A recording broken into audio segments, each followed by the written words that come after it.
G'day, I'm Mark Latham. Just to give you an update on vaccine passports, these are coming in New South Wales. It's hard to believe, but if you want to catch the train, catch a bus, enter a government building, just have a coffee at your local cafe, you'll need to show your ID papers. And this is way out of proportion with what's happened in the past. I mean, New South Wales has over 4,000 pedophiles on the Child Protection Register. They don't have to show their papers, they don't have to show ID, they don't have to show anything to go in any of the places I've just mentioned. But if you haven't got your vaccination, you won't be allowed in. And if you do have the vaccination, you're going to have the equivalent of an ID card to show to all the authorities and government to record this, all the privacy concerns about it. In fact, let me just quote what the Australian Human Rights Commission has said.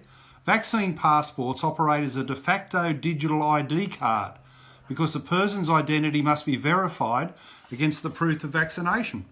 Now, in the 1980s, Australia had the proposal by the Hawke government for the Australia card, an ID card for every person, and it was rejected by left and right.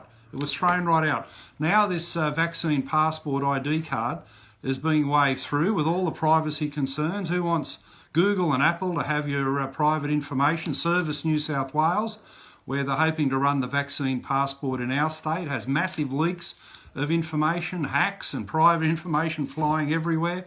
When it gets in the commercial sector, it's on sold for profit. The privacy concerns are enormous, and the practicalities, of course, are dreadful. We've seen the pictures out of France, the police marching through cafes to check on people's papers. Well, people do have rights, and there are ways of resisting this, and what I'm recommending to everyone is please do what I've done today. Go to the Australian Immunisation Register, get this form. It's called Ceasing Correspondence and Release of Information. Fill it out, it'll only take you about a minute. It's only two short pages there. And if you fill it out and lodge it with the federal government, you've got the right, the legal right under the laws of the Commonwealth, not to have any third party access your vaccination status, not even your doctor. So what I'm planning to do, if there's a police officer asking me for papers at a cafe, is to say, well, no, I have a legal right under the Commonwealth law, which overrides New South Wales law, not to have to show anyone my vaccination status. It's private, health, sensitive information that doesn't have to be shared. So there's one thing everyone needs to do: fill out the form and understand that vaccine passports are a massive invasion of your privacy.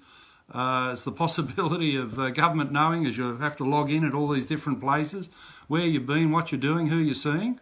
This shouldn't happen in a free society. And most of all, we shouldn't create a two-tier society in Australia, where there's one class of citizens who've got certain rights, the other class of citizens are left out. People have been through enough. Society's been hammered hard enough over the last 18 months. We don't need more division, nastiness, these sorts of big brother tactics. We need to bring people together. They say we're all in it together. Well, that means we should be one group of Australians, one class of Australians, and reject these vaccine passports out of hand. Thanks for listening.